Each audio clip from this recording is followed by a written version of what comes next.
ಹೇಳಿ ಮೇಡಮ್. ಶ್ರೀ ಕಾಳಿಕಾದೇವಿ ಸೇವಾ ಟ್ರಸ್ಟ್ ಇಲ್ಲಿಗೆ 1 ವರ್ಷದ ವಾರ್ಷಿಕೋತ್ಸವವನ್ನು ಈ ದಿನದ ಸಂಭ್ರಮದಲ್ಲಿ ಆಯ್ಕೆ ಮಾಡಿಕೊಂಡಿದ್ದೀವಿ.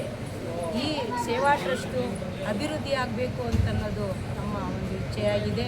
ಹಾಗಾಗಿ ಈ ಅಭಿವೃದ್ಧಿಗೆ ತಮ್ಮೆಲ್ಲರ ಸಹಕಾರವನ್ನು ಕೋರ್ತಾ ಇದ್ದೀನಿ.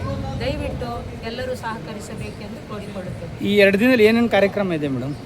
ಇವತ್ತು ರಕ್ತದಾನದ ಶಿಬಿರವನ್ನು ಹಾಕ್ಕೊಂಡಿದ್ದೀವಿ. ನಾಳೆ BP ಶುಗರ್ ಅಂದರೆ ಮೆಡಿಕಲ್ ಆರೋಗ್ಯ ತಪಾಸಣೆ ಶಿಬಿರವನ್ನು ಹಮ್ಮಿಕೊಂಡಿದ್ದೀವಿ. ಹಾಗಾಗಿ ಯಾಕೆಂದರೆ ಈಗಿನ ಒಂದು ಆರೋಗ್ಯದ ಇದರಲ್ಲಿ ಪ್ರತಿಯೊಬ್ಬರು ಕೂಡ ಅದನ್ನು ಚೆಕಪ್ ಮಾಡಿಸ್ಕೊಂಡು ತಮ್ಮಲ್ಲಿ ಇರುವಂಥ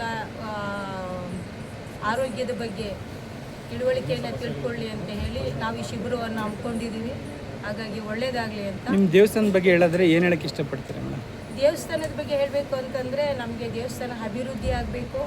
ಈಗ ಬಹಳ ವರ್ಷಗಳಿಂದ ಇಲ್ಲಿ ಮಾಡ್ಕೊಂಬಂದಿದ್ದೀವಿ, ಏನೂ ಆಗಿಲ್ಲ. ಹಾಗಾಗಿ ತಾಯಿ ಒಂದು ದೇವಸ್ಥಾನದ ಟೆಂಪಲ್ ಅಭಿವೃದ್ಧಿಗಾಗಿ ನಾವು ಕಾಯ್ತಾ ಇದ್ದೀವಿ. ತಮ್ಮೆಲ್ಲರ ಸಹಕಾರ ಬೇಕು ಅಂತ ಕೇಳ್ಕೊಳ್ತಾರೆ. ತಮ್ಮ ಹೆಸರು ಮೇಡಮ್? ನನ್ನ ಹೆಸರು ಯಶೋಧ ಅಂತ ಹೇಳಿ. ಖಜಾಂಚಿ ಡಿ ಶಂಕರು, ಮತ್ತು ಕಾರ್ಯದರ್ಶಿ ಮನೋರಂಜನು, ಅರ್ಚಕರು ಬಸವರಾಜು ಬ್ರಾಕೆಟ್ ನಟರಾಜು, ಮತ್ತು ಸಲಹೆಗಾರರಾಗಿ ಜಿತೇಂದ್ರ, ಕಾರ್ಯದರ್ಶಿಯಾಗಿ ತೇಜಸ್ ಅವರಿದ್ದಾರೆ. ಈ ಒಂದು ಸಂಘದ ಗುಂಪಿನ ಬಲವನ್ನು ಸಹಕರಿಸಿ ನಮಗೆ ಅಭಿವೃದ್ಧಿ ಮಾಡಬೇಕು ಅಂತ ಕೇಳ್ಕೊತಾರೆ.